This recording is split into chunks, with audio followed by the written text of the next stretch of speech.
Lorsque la Seconde Guerre mondiale éclate, Jean-Claude Montagnier suit des études d'ingénieur en radioélectricité. Jacques Bril se destine à une carrière de pilote. Nicole Perlès prépare une licence d'anglais. Georges Félus étudie l'architecture. Maurice Cordier est séminariste. Jean Patricot s'apprête à entrer à Saint-Cyr et Jacques Bertrand à l'école navale. Ils ont entre 17 et 23 ans. Adolf Hitler, lui, a 51 ans. Il dirige l'Allemagne nazie depuis 1933. Après l'Autriche, la Tchécoslovaquie et la Pologne, il envahit la France le 30 mai 1940.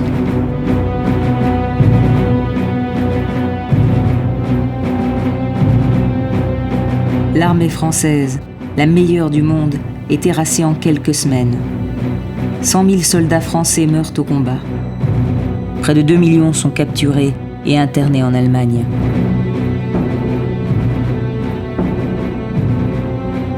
Le maréchal Philippe Pétain a 84 ans. Le 17 juin, il est nommé à la tête du gouvernement de Vichy. En l'écoutant annoncer la défaite à la radio, les Français sont atterrés. Je me suis adressé cette nuit à l'adversaire pour lui demander s'il est prêt à rechercher avec moi, et dans l'honneur, les moyens de mettre un terme aux hostilités. Le lendemain, le général de Gaulle, qui a pu rejoindre l'Angleterre, lance son appel à la BBC. Mais 4 jours plus tard, la délégation française signe à Rotonde l'armistice avec Hitler, à l'endroit même où fut signée la reddition allemande en 1918. Pour beaucoup de Français, Pétain est un héros. Pendant la Première Guerre mondiale, il a repoussé les Allemands à Verdun. Certains pensent qu'il prépare en secret une riposte pour chasser les nazis hors de France. L'espoir s'effondre. Lorsque le 25 octobre 1940, le vieux maréchal se rend à Montoire pour assurer le Führer de la collaboration de la France avec l'Allemagne nazie. Dès lors, il y aura 2 France, celle des attentistes et des collaborateurs, et celle de la résistance, qui s'opposera par tous les moyens à l'occupation allemande. Parmi les quelques Français qui ont entendu l'appel du général de Gaulle, peu réussiront à gagner l'Angleterre. Mais le 8 novembre 1942, les alliés américains débarquent en Afrique du Nord. Hitler n'a pas obtenu l'accord de Franco pour traverser l'Espagne jusqu'à Gibraltar. Il se contente d'envahir la zone libre de la France jusqu'à la Méditerranée et aux Pyrénées. Des milliers de Françaises et de Français vont alors tenter de rejoindre l'Afrique du Nord en s'évadant de France par l'Espagne.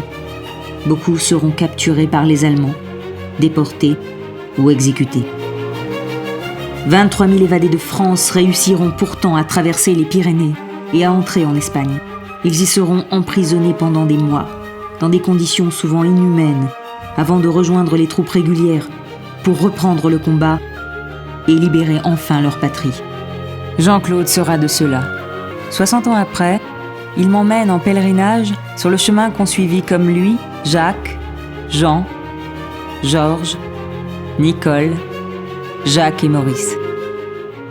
Alors la plupart pensent que c'était pour échapper au service du travail obligatoire que les Allemands, avec la complicité du gouvernement de Vichy, avaient établi de façon, premièrement, à compenser les pertes qu'ils subissaient sur le front russe et qui risquaient d'user la force ouvrière de l'Allemagne. Alors il fallait bien les remplacer par d'autres ouvriers, puis aussi c'est parce que l'on voulait éloigner les jeunes du territoire français pour qu'ils ne puissent pas partir petit à petit, se cacher dans tous les maquis qui existaient. À partir de ce moment-là, chaque Français, chaque jeune Français ne peut plus échapper à la question de savoir ce qu'il fait dans cette guerre, quelle est sa position.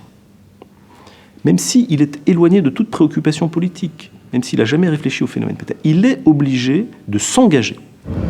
Mais il n'y avait pas tellement le choix. Le fils d'une amie de ma mère est resté dans un placard pendant toute la guerre. Et c'est sa mère qui lui apportait à manger. Bon, ça, j'aurais pas supporté. Alors, il y a ceux qui acceptent de partir en Allemagne pour un tas de raisons. Pas forcément pour des raisons idéologiques, d'ailleurs, parce que on respecte la légalité. Aller en Allemagne et travailler contre nous, c'est ignoble. J'avoue que à cette époque, je crois que c'est très difficile quand même de porter un jugement définitif, que si j'avais pu sauter dans un bateau, je l'aurais fait. Parce que j'ai toujours eu envie de résister, de combattre. Mon père était à Verdun, j'ai eu un cousin germain tué en 40 en Argonne, etc. Donc c'est un sentiment qui a toujours transcendé tous les autres et qui a été le premier. Pour nous, l'idée que les Allemands étaient sur le sol français et qu'ils défilaient sur les Champs-Élysées et que c'était quelque chose de parfaitement impensable.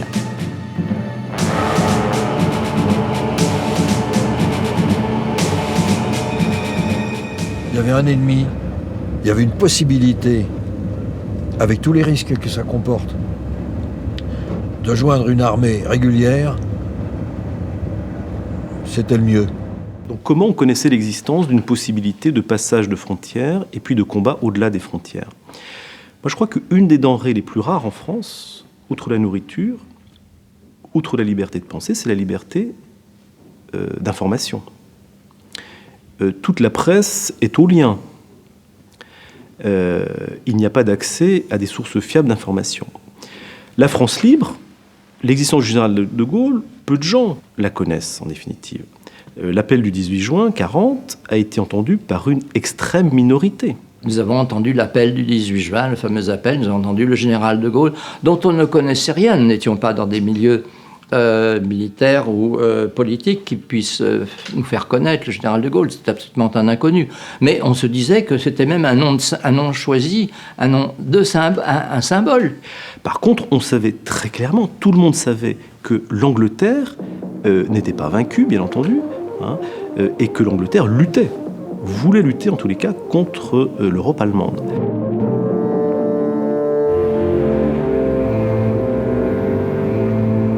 Reste l'Espagne. L'Espagne est un pays qui n'est pas neutre au sens de la Suisse, mais qui est non belligérant. Franco est bien sûr idéologiquement orienté vers l'axe, c'est-à-dire vers le nazisme, et ça c'est absolument clair, mais diplomatiquement, il a estimé que son pays devait rester neutre. Pourquoi ? Parce que, comme c'est un pays qui a subi le désastre de la guerre civile, il estime n'avoir pas les moyens de continuer le combat, si je puis dire, aux côtés d'Hitler. Ce qui laisse une petite marge de manœuvre pour ceux des Français qui souhaitent quitter cette Europe liberticide. Quant aux Allemands, ils avaient placardé partout des avis condamnant à mort sans jugement toutes les personnes qui tentaient de se soustraire aux polices françaises bien entendu, et allemandes. L'idéologie pétainiste, c'est le chêne, c'est un vieillard de 85 ans, c'est la France immobile. Et les évadés vont, sans en avoir conscience, vont aller contre cette idéologie, puisque eux incarnent une certaine mobilité, un rêve d'ailleurs. Et le rêve d'ailleurs est interdit en France à cette époque. Et donc, il est très important de voir qu'il fallait lutter, quand vous vouliez quitter la France, lutter contre cette idéologie de l'enracinement. Et vous savez que depuis la Révolution française, on estime qu'on n'emporte pas la patrie à la semelle de ses souliers. Il y a une certaine, même du côté de la résistance, une certaine méfiance à l'égard de ceux qui vont quitter la France. On a tous eu la même idée. On va arriver peut-être en Afrique du Nord, peut-être à Londres, on va rejoindre les forces françaises. Et est-ce qu'au moment du départ, tu as ressenti un sentiment de solitude ou est-ce que tu avais le sentiment qu'il y avait d'autres gens ? Je n'ai jamais pensé que j'étais tout seul à prendre cette direction-là, bien entendu. Qui, comment, combien, impossible à savoir. Alors, pour ce qui concerne le chiffrage, moi j'ai abouti de manière très stricte, en me basant sur des archives incontestables. Moi je suis arrivé à peu près à 23 000, 25 000 passages effectifs. Certains sont partis de tout cœur, sans réfléchir, et se sont retrouvés, comme l'un ou l'autre le disait, au pied des Pyrénées avec, pour tout bagage, une brosse à dents dans la pochette.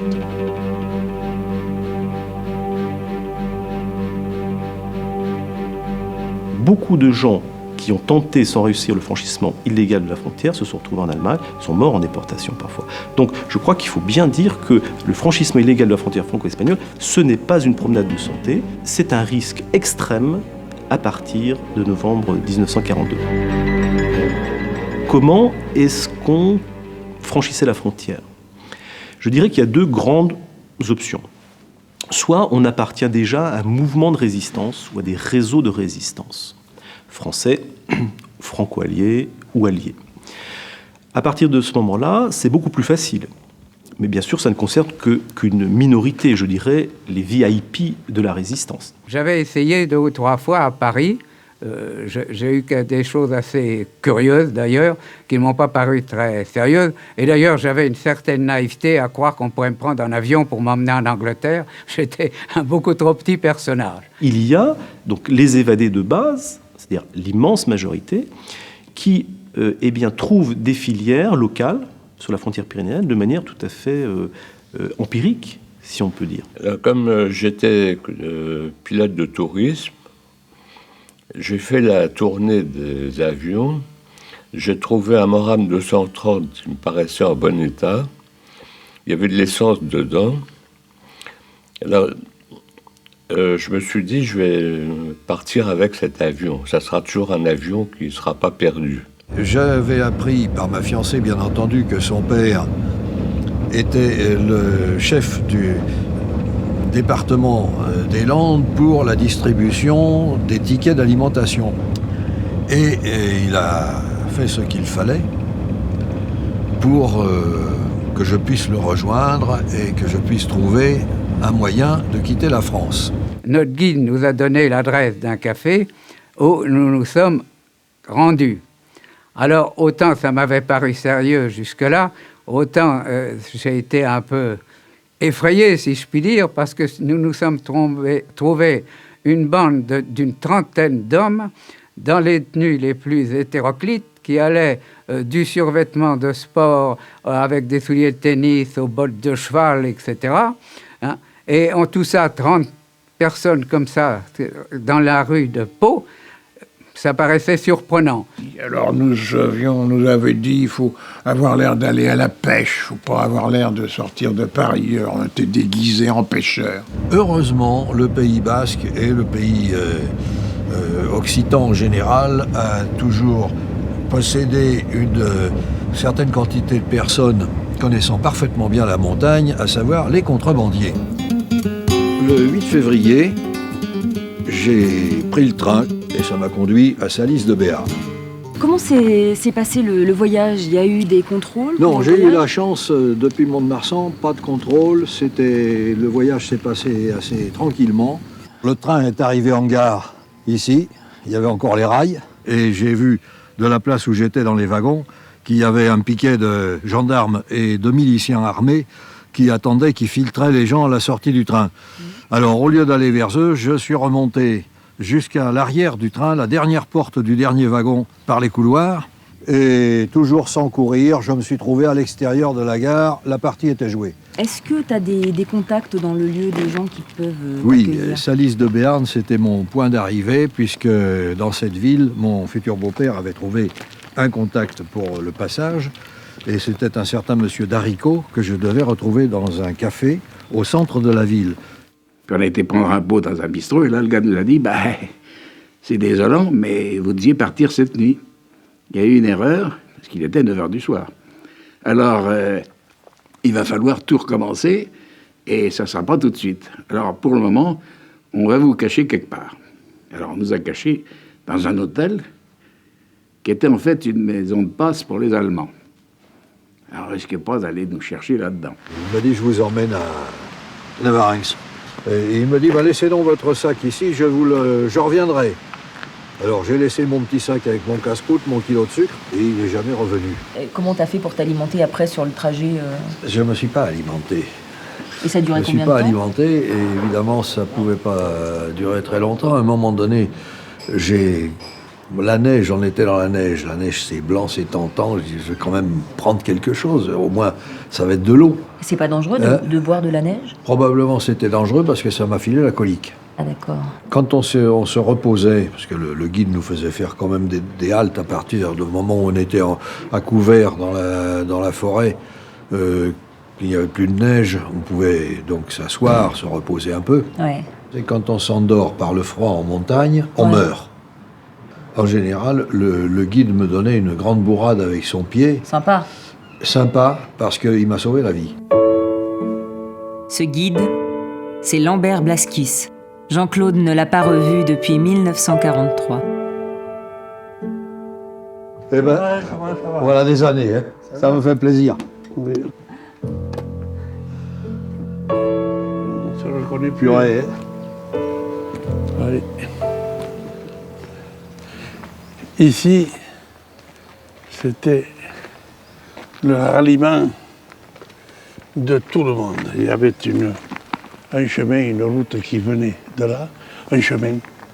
Et tout ce qui venait de Moléon, par la haute ville, il venait ici.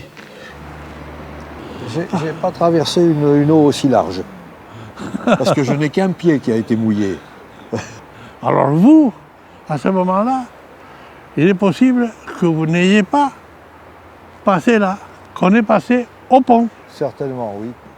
Que mon frère, n'est-ce pas, qui faisait la navette, Oui.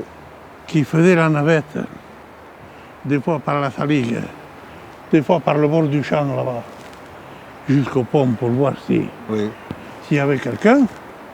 Et alors à ce moment-là, on sortait de la Saligue ici, et allez. On allait là-bas. C'est certainement par là qu'on est passé, parce que si on était passé là, j'aurais eu les 2 pieds trempés. Ah oui, je n'en ai eu qu'un. Il y en a qui l'ont eu jusqu'au genou. Alors, et je leur faisais sortir les chaussures et ils les mettaient dans le sac s'ils avaient et ils passaient pieds nus. J'avoue que je regardais les cimes parce que moi, je n'avais aucune expérience de la montagne ni de la haute montagne. Et quand j'ai vu l'élévation de cette montagne et que j'avais une petite valise en main, je me dis, tu es complètement ridicule de vouloir partir par là avec ta valise. J'ai jeté ma valise et j'ai fait tout de suite un boudin avec un imperméable pour être un peu plus allégé. Alors les 3 guides sont arrivés. Je les ai trouvés très bien, ça m'a rassuré parce qu'ils avaient vraiment l'air de contrebandiers.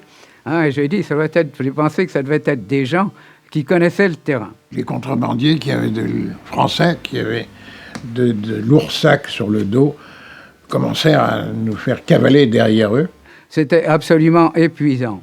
Je dirais que c'était d'autant plus épuisant que nous n'étions pas du tout préparés à ça, ni équipés. C'est un peu comme si c'était peut-être pas un grand exploit sportif, mais c'est comme si on prenait actuellement des gens de 20 ans à la sortie de l'école ou de l'atelier ou de ce que vous voulez, et puis dans la tenue dans laquelle ils sont, on leur dit « vous allez franchir les Pyrénées ». Parce qu'en plus, on nous avait dit, il faut surtout que vous n'ayez pas une tenue qui attire l'attention. Donc moi, j'étais un peu comme je suis aujourd'hui, avec en plus un imperméable. Seul avantage, j'étais muni d'une solide paire de souliers. On restait toujours dans le flanc. C'était un chemin qui emmenait les brebis à la montagne. Et nous, on passait là. Voilà. Alors, des fois, je me suis arrêté à la ferme, là en haut. Il m'a semblé qu'on passait souvent dans le lit de petits ruisseaux ou petits torrents, qui avaient ceci comme avantage, c'est d'être souvent recouverts de ronces, et c'était vraiment des souterrains naturels que les contrebandiers connaissaient et utilisaient couramment. On a passé 3 cols, 2 de environ 2200 mètres, le 3e à 2300 mètres. J'étais complètement épuisé. On enfonçait jusqu'aux genoux dans la neige. Pas au départ, mais très rapidement. Très rapidement, on enfonçait dans la neige et on a marché comme ça 10 jours et 10 nuits. Alors, si vous voulez, les plus mauvais souvenirs que j'ai là, c'est un jeune juif avec qui j'avais bavardé un moment, et le malheureux était totalement épuisé. Il avait enveloppé ses pieds avec des chiffons, parce que ses souliers avaient rendu larmes, couverts de sang, et vraiment, je lui adressais quelques paroles d'encouragement, mais j'ai eu nettement l'impression de m'adresser à un moribond. Et j'ai appris que ce qu'on avait fait en 24 heures, les autres personnes qui ont suivi le même chemin l'avaient fait en 3 ou 4 jours. le temps était abominable. S'il fallait se sortir la jambe à chaque pas pour mettre l'autre jambe et on la ressortait. Enfin, c'était effrayant. Et il faisait, je vous dis pas moins 25, mais c'est probablement pas loin. Nous étions complètement épuisés. Ça m'est arrivé une fois ou deux pendant la campagne d'être presque au degré d'épuisement, mais j'avoue que je n'ai jamais eu aussi froid que sur un piton. Nous étions à 2400 ou 2500 mètres d'altitude avec des vêtements légers. On nous a dit de nous dormir et de passer la nuit. Nous n'avons pas pu. Il avait tellement froid. Mon voisin, on avait l'impression qu'on lui aurait mis un métronome au pied tellement il frissonnait. C'était quelque chose d'effrayant. On montait cette colline ici et on redescendit. On les voit, c'est le bois de Sour. On montait par derrière le bois de Sour, là, vous voyez ce bois ici, oui. Pour arriver, on appelait ça Arantuche. Nous partîmes pour continuer le chemin, et ce ne fut que la nuit suivante que nous arrivâmes à l'endroit du passage, du vrai passage de la frontière. Nos guides nous dirent, là-bas, Espagne. Vous voyez la frontière, elle est là-haut. Elle est en haut de cette grande étendue d'herbe. Il faut que vous passiez maintenant parce qu'il faut que vous passiez entre deux patrouilles avec des chiens. Ils passent régulièrement. C'était des gardes frontières autrichiens ou des troupes de montagne qui montaient, ou des douaniers qui montaient la garde sur la frontière. Et il faut passer entre deux patrouilles. Allez-y. Et là, il y avait quand même un bon kilomètre à franchir d'espace dénudé, d'herbes rases. Et là, le cœur manque quelquefois un peu. Et quelques secondes après, on a entendu « vers là ». Et wouh, 2 chiens. Heureusement, la semaine d'avant, les contrebandiers avaient tué 2 chiens. Alors les Boches, les Feldgendarmes, tenaient leurs chiens en laisse. Parce que le plus gros caillou faisait à peu près 30 cm et le buisson le plus haut 60, tu vois. Alors les guides nous ont dit par là, et on est remonté, on est redescendu, puis remonté à un autre col. Et au col, qu'est-ce qu'on retrouve? Nos deux Feldgendarmes. Alors on est reparti une deuxième fois, toujours en courant. Et puis, ils ne nous ont pas tiré dessus parce que je pense qu'ils étaient sous. Parce qu'ils avaient été faire leurs courses à la ferme où nous devions aller. Et chaque fois qu'il y avait une nuit de passage, les fermiers espagnols les arrosaient copieusement. Moyennant quoi, je pense qu'ils nous ont sauvé la vie. Alors on a continué comme ça, et puis à un moment donné, effectivement, on est arrivé à un endroit qui changeait de pente. Ouais. Et on a fait 200 mètres, ouais. Et il y avait des carabiniers qui nous mettaient en joue. On était arrêtés, et ils nous ont amenés devant un brasero.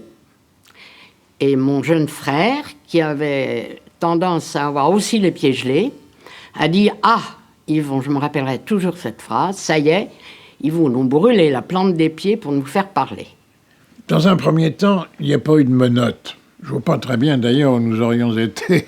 Les menottes ne servaient à rien. On nous emmenait par les petits chemins. Et puis on marchait. Et il y avait 2 carabiniers qui nous gardaient. Et puis, il dit, tiens, c'est loin encore. Et ceux qui parlaient espagnol arrivent à se faire comprendre. C'est loin, les carabiniers disent, oh, après la montagne. Là. Et puis après la montagne, on a fait au moins 20 des montagnes comme ça avant d'arriver dans un pays. Je ne sais pas combien de kilomètres on a parcouru, mais beaucoup. Les autres, derrière nous, je dois dire que les visages étaient plutôt fermés et tendus. Qu'est-ce qui allait nous arriver? Car l'arrestation n'était pas prévue du tout. On nous avait raconté qu'au contraire, une voiture américaine nous attendrait et qu'on nous conduirait à Madrid, mais rien du tout. Et on a compris que ce qu'on nous avait dit, qui était de prendre le train à Elizondo pour aller à Saint-Sébastien rencontrer un brave marquis qui nous donnerait de faux passeports pour aller au Portugal, c'était un peu râpé.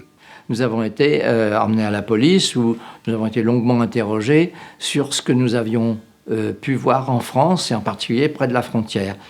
Ils m'ont demandé si j'avais vu des chars, des canons, etc., etc., des questions dans ce genre-là. Car les Espagnols avaient peur que les Allemands utilisent ce passage, ainsi que celui de l'Est, pour envoyer des détachements légers, des blindés, mettre le siège devant Gibraltar. Et c'est une chose que les Espagnols, malgré l'alliance de Franco dans l'axe avec Mussolini et Hitler, n'auraient jamais toléré. Lorsque les évadés arrivent en Espagne, le gouvernement de Franco ne pouvait pas les laisser passer librement, puisqu'il y avait quand même les Allemands qui étaient hyper présents en Espagne, Madrid, nid d'espions, n'oublions pas.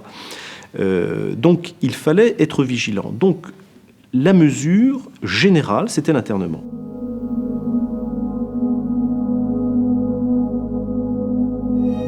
Il y a un lieu mythique et dramatique qui est le camp de Miranda, camp de concentration.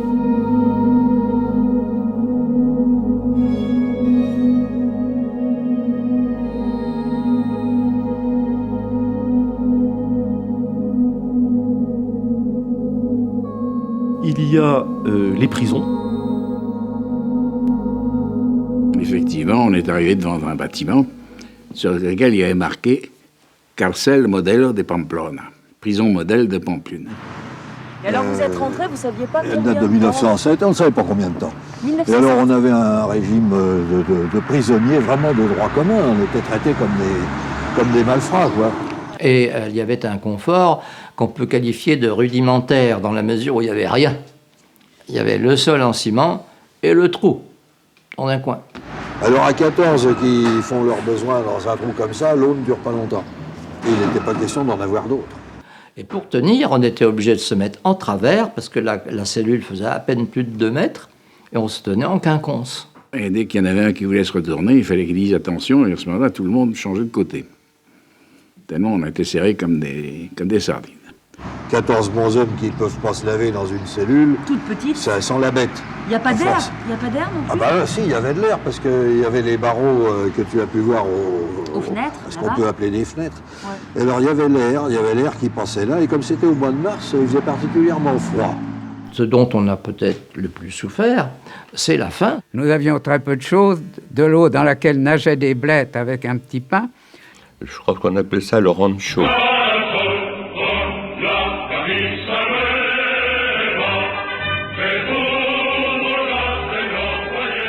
C'était de l'eau un peu sale, dans laquelle il y avait trempé quelques écorces de tomates et de pois chiches. Avec parfois du chou, parfois du riz, toujours une espèce d'huile, comme si on avait fait une vidange de voiture. C'était très très liquide. C'était tout ce qu'on avait à manger. L'hygiène très difficile, une douche une fois par semaine et encore fallait se précipiter parce qu'on était nombreux. Les vêtements à l'étuve, ce qui fait que tout ce qui était en cuir avait réduit de moitié, ce qui facilitait pas le port des chaussures. La prison était entourée d'un chemin de ronde avec des guérites et il y avait des soldats qui les gardaient. Alors c'était la répétition toute la nuit, alerta una. Alerta dos.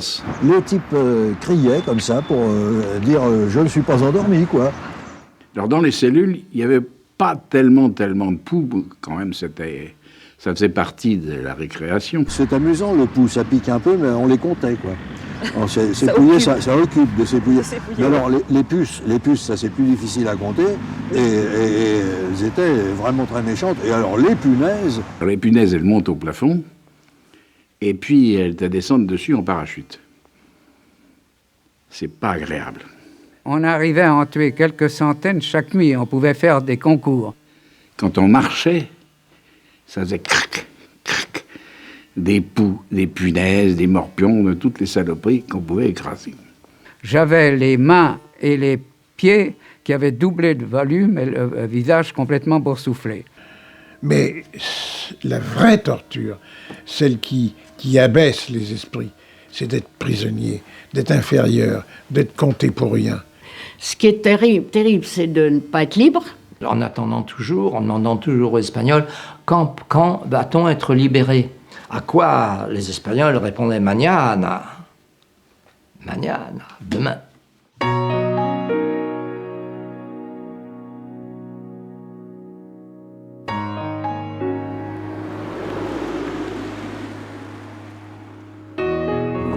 On vous a annoncé que vous alliez partir pour, que vous alliez quitter Pampelune. Est-ce que vous saviez où vous alliez et qu'est-ce qui vous attendait? Pas du tout. La seule chose qui nous a impressionnés, c'est qu'en sortant de Pampelune, on nous a entravés 2 à 2 avec des menottes. Donc ça nous a paru suspect sur le coup. On a dit sûrement qu'on ne va pas être libre dans l'immédiat puisque on est attaché, on a été prendre le train. Et le voyage a duré combien de temps? Je n'ai pas mesuré les heures exactement, mais c'était très long. Et surtout très enfumé par ces locomotives qui brûlaient un charbon abominable, souffraient. Et quand on passait dans les tunnels, c'était suffocant. On a cru qu'on allait crever autant de fois qu'il y avait de tunnels le long de cette route. Et après, quand ils vous ont débarqué du train, il s'est passé quoi pour vous? D'ailleurs, nous sommes passés dans une gare dont j'ai pu repérer le nom, qui s'appelait Miranda de Ebro. Et cette gare Miranda de Ebro, un certain nombre de gars sont descendus. Alors là, à Miranda, nous étions couverts de vermine, les poux, etc. On avait pratiquement les mêmes vêtements depuis le début. Et alors, on était dans des petites cales, c'est-à-dire séparés, qui faisaient 1,50 m sur 1,80 m, séparés par des couvertures le long d'un couloir central. C'était vraiment une promiscuité insupportable. Il y a un moment où les Français ont été 18 ou 20 000 résidents incarcérés en Espagne, ce qui est énorme, et ce qui posait un problème de nourriture au gouvernement espagnol, car il fallait ravitailler tout ça. Et la surpopulation endémique dans les prisons, dans le camp de Miranda et ailleurs, a créé une difficulté majeure pour les évadés de France. Ça, c'est absolument évident. Si vous aviez la dysenterie, c'était quelque chose d'effrayant. Il n'y avait pas de latrines ou des latrines insuffisantes. C'était vraiment extrêmement pénible. Avec un manque d'eau caractérisé, c'est-à-dire qu'il fallait faire des files d'attente de plusieurs heures pour avoir un petit bidon d'eau. J'ai eu un panari. C'est pas quelque chose de grave, mais c'est assez douloureux. Il a fallu m'ouvrir ce panari. Je suis allé à l'infirmerie du camp. On m'a ouvert le panari avec un ciseau à bourron, comme ce que j'avais, moi, quand j'étais enfant, ce qu'on me donnait pour faire des découpages. Il n'y avait évidemment pas d'anesthésie, mais elle a eu lieu tout de suite. 3 minutes après, j'étais évanoui et allongé sur le sol. Et là, il faut dire que la Croix-Rouge, dont le chef était un monseigneur Boyemas de célèbre mémoire, la Croix-Rouge nous a sauvés. Boyemas va créer, pour ne pas heurter la sensibilité de Franco, il va créer une structure sui generis, qui va s'appeler la délégation de la Croix-Rouge française en Espagne, qui est quelque chose de totalement non réglementaire. D'ailleurs, la Croix-Rouge est hostile, etc. Mais il fallait cette couverture pour que les Espagnols ne soient pas embêtés par les Allemands. C'est elle qui, côté français, remplaçait l'absence d'ambassade gaulliste en Espagne. Et Boyemas, c'est un patriote, je dirais chrétien-démocrate, pour faire simple, qui va évoluer lentement. Il était vichiste quand il pensait que Pétain préparait la revanche. Ensuite, il va être girodiste et il sera, pour finir, gaulliste. Mais peu importe, il a des valeurs qui transcendent largement l'écume politique des choses. Et puis, c'est Boyemas et quelques autres qui furent nommés à partir donc de mai 1943 par le gouvernement d'Alger, donc sous l'égide du général de Gaulle, et qui discutèrent avec les Espagnols. On ne savait toujours pas que vous étiez là. On ne savait pas que nous étions là, nous étions cachés. À vrai dire, je pense que les autorités administratives ne tenaient pas à ce que l'on sache de l'extérieur qu'il y avait des Français qui étaient enfermés. Donc nous étions cachés. Les autorités de la Croix-Rouge, enfin Monseigneur Boyemas, et les autres n'ont pas forcément su tout de suite où étaient les Français. Il va améliorer les conditions d'hébergement en faisant pression sur les gardiens de prison, notamment. On a tous eu la vaccination antityphique, et puis comme il y a eu un certain nombre de morts Je pense que l'administration du camp a pris peur et qu'il y a eu des opérations de désinfection, etc. Lorsque le gouvernement espagnol est convaincu qu'il faut laisser partir certaines personnes, il va organiser les convoiements donc, de la prison à Madrid, par exemple, et de Madrid donc, à un port portugais au départ et ensuite espagnol, donc, pour se rendre principalement donc, à Casablanca. La sortie du camp, c'est quelque chose d'extraordinaire. Tu relèves les épaules. Tu respires la liberté. On a su à ce moment-là qu'on était échangés, qu'on était des sacs. On nous échangeait contre des sacs de blé. Le blocus les empêchait de passer. C'était faire mourir de faim à échéance tout un pays. Aussi, Franco usa de ce qu'il possédait, c'est-à-dire des hommes et des femmes emprisonnés, réfugiés, pour obtenir qu'on laisse passer au moins le phosphate. Il y avait une espèce de navette de phosphatiers et de céréaliers qui venaient d'Afrique du Nord et qui ravitaillaient certains ports espagnols, certains ports du sud de l'Espagne, pour éviter les parcours dangereux. Et au retour, le gouvernement espagnol admettait qu'on remmena à la fois entre 1200 et 1500 ou 1800 Français désignés par les soins de la Croix-Rouge. T'as été libéré quand, Jean-Claude ?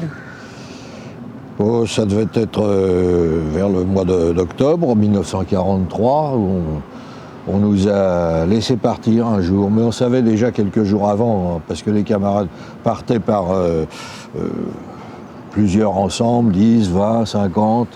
Et puis là, on nous a pas mis de menottes quand on est sorti de prison. On était libre de nos mouvements. Alors, on nous a remis dans un train qui nous a conduits à Madrid. Une occasion de connaître la capitale. À Madrid, il y avait la Croix-Rouge, qui nous a, je veux même pas dire rhabillés, elle nous a habillés, parce qu'on était complètement dépenaillés, on était vraiment dans le plus pur dénuement. Et on a pris une douche, on a couché dans un hôtel, dans un lit avec des draps et sans punaise.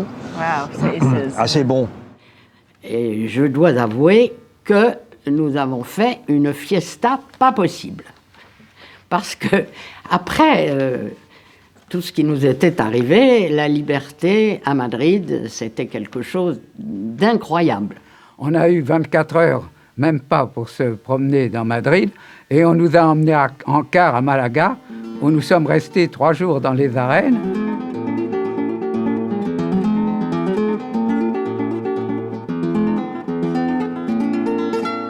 Alors c'était une joie immense d'être dans cette plaza. On était couchés dans la paille, mais ça fait rien, on avait le droit de sortir. Et puis, embarquement sur le gouverneur général Lépine et le Sidi Ibrahim. Le gouverneur général Lépine, c'était un cargo mixte, il y avait des cabines.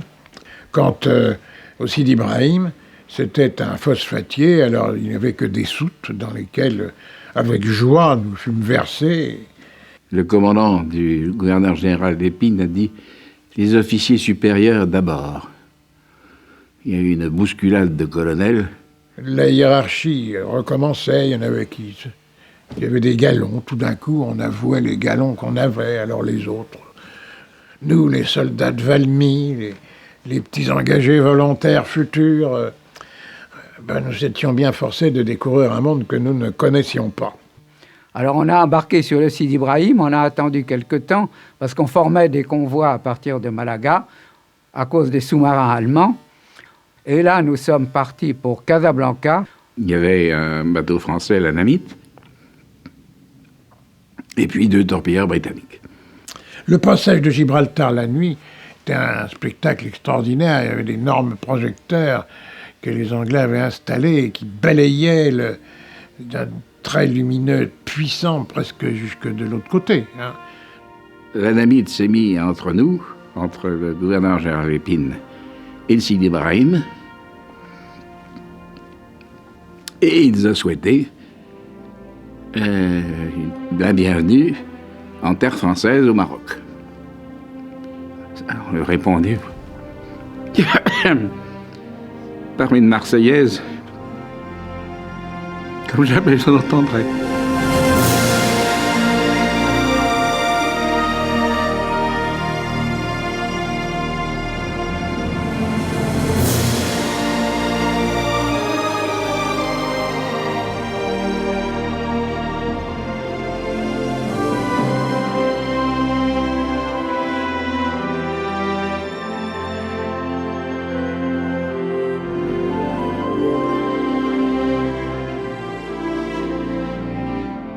Et je crois pouvoir dire que tous les bateaux qui pendant des mois abordèrent en amenant des évadés de France, ce fut la même joie et la même Marseillaise. L'arrivée triomphale avec tous les honneurs, comme si on était vraiment les héros les plus extraordinaires, ça nous a beaucoup secoués aussi et fait plaisir et ému.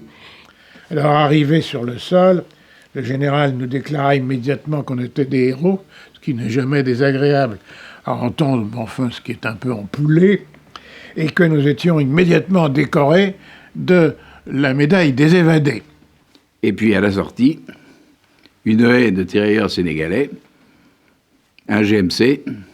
Et les camions nous menèrent, en général, à Médiouna, un camp de transit qui avait été aménagé pour faire la vérification des identités. On s'est dit dans une pipe. On sort de prison et de camp de concentration et nous revoilà derrière des barbelés. Eh ben, ça commence bien. Alors, de fait, on a été interrogés là par à peu près tous les représentants de tous les services secrets du monde. Et dans le tas, il y avait 7 ou 8 dénonceurs de passeurs, des agents de l'ennemi ou des agents de Vichy, et furent fusillés. On nous dit que c'était au nombre de 9. Le camp de Médiouna, c'était un emplacement entouré de grillages, de barbelés, dans lequel il y avait des baraquements confortables, hein, avec des lits, des sacs de couchage. Enfin bon, C'était bien. L'accueil était convenable. Et ce camp de Médiouna était habité par ce que j'appelle, moi, des sergents recruteurs. C'était quand même amusant de se trouver devant des militaires qui nous faisaient, excusez le terme, mais la retape. On racolait les évadés pour s'engager dans un régiment ou dans un autre. Nous, ce qui nous a dérangé, c'était surtout les propos tenus par ces sergents recruteurs, qui pouvaient d'ailleurs être des officiers. Venez à nous, c'est l'armée Giraud qui va débarquer en France. Engagez-vous chez nous. 50 mètres plus loin, il y avait un non moins blond et non moins beau sous-lieutenant des forces françaises libres. Il disait « Ce n'est pas vrai, venez chez nous, c'est nous qui allons débarquer. » Parce qu'il y avait des armées qui, paraît-il, étaient plus proches du général Giraud et des armées qui étaient plus proches du général de Gaulle. Ça nous était même pas venu à l'esprit. On était complètement embrigadés dans une affaire de lutte de nouveau contre l'Allemand, mais que ce soit avec de Gaulle ou avec Giraud, nous, on s'en foutait éperdument. Et donc, à ce moment-là, les évadés de France rejoignent l'armée de la Libération. Après avoir passé 3 jours à être scribouillarde, je décide de m'engager dans l'aviation. On nous met dans un camp qui s'appelait le camp Hélène Boucher, où il y avait des femmes qui voulaient faire la guerre. Et il y avait en plus Joséphine Baker, qui était une patriote, une gaulliste exceptionnelle, et qui, pendant les classes, venait tous les matins au salut au drapeau en paréo, et les seins nus. Mais elle était patriote, très patriote, et elle ne voyait pas l'inconvénient, mais le colonel n'y voyait aucun inconvénient non plus, il la trouvait très bien. Hein. J'étais envoyé à Meknès. J'étais incorporé au groupe de chasse à Neuf. J'ai commencé à voler tout de suite. Puis j'étais envoyé après à Marrakech pour faire le stage de bombardement. J'ai été à Cherchel et je me suis trouvé chef de section au 4e tirailleur tunisien à l'automne 1943. Je m'étais dit, si j'arrive un jour en France libre, je veux être avec Leclerc. Alors je dis, moi, je veux être dans l'artillerie. Alors dites-moi la liste des régiments d'artillerie qui sont à la deuxième division blindée. Nous avions rendez-vous au 1er Spahis. Pas n'importe où, au 1er Spahis de Leclerc, qu'on savait être en formation. On m'a dit, c'est complet. C'est comme au cinéma, 1er Spahis, c'est complet. Mais vous pouvez vous engager encore dans la division Leclerc. Il y a le 12e cuirassier qui prend encore du monde, etc. Je voulais absolument monter sur un char. Alors il y a un capitaine médecin qui me reçoit et me dit qu'est-ce que tu veux faire? Moi je voudrais bien être radio-navigant. Il me dit mais c'est pas possible. Je dis pourquoi? Il dit t'as des lunettes. Puis en plus il me dit attention tu as une dent plombée. Alors là je l'ai regardé à 2 fois, j'ai dit mais mon capitaine, croyez-vous que nos avions ne soient pas assez puissants pour supporter le plombage d'une dent? Et j'ai eu le diplôme d'officier des transmissions et du chiffre. Alors donc, au bout de 48 heures, je suis sorti du camp de Miliona et dirigé sur la marine. Une nuit du mois de mars, il y a eu une sortie des 3 bateaux, 2 ex-italiens, mais montés par la marine allemande, qui allaient mouiller des mines au Cap Corse. On les a poursuivis dans la nuit avec 2 torpilleurs anglais qui ont coulé chacun leur bateau italien, l'Eridano et l'Arturo. Et nous, on a continué, on était à la poursuite du Premuda qui s'est réfugié à La Spezia. Et à La Spezia, il y avait des batteries de 340 qui nous ont tiré dessus. Les évadés de France subiront des pertes très dures dans les combats de libération, que ce soit Corse, campagne d'Italie ou campagne de France à partir du débarquement de Provence. Ils vont subir des pertes très lourdes parce que, en général, ils sont affectés, ils veulent être affectés dans des unités de reconnaissance.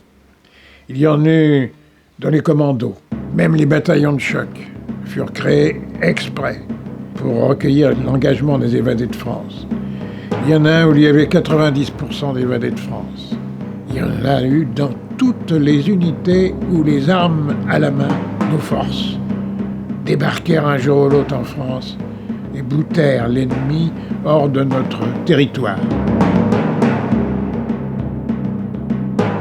Parfois d'ailleurs, on va leur reprocher de n'avoir pas fait partie, disons, des mouvements de résistance classiques. On nous accusait d'avoir abandonné la résistance intérieure quand la France était en péril. Il est tout à fait légitime de les considérer comme résistants. Leur évasion même est constitutive de l'acte de résistance. Nous sommes des résistants pour avoir traversé une zone occupée par l'ennemi vers une zone non contrôlée par l'ennemi. C'est ce que nous avons fait. Et cependant, nous sommes considérés comme des résistants de deuxième zone, à tel point que la lettre de l'administration à laquelle je faisais allusion dit en propres termes, si on vous accordait un statut de résistance, on risquerait de porter tort au statut des déportés et des internés résistants, qui sont tout de même parmi les plus grands titres.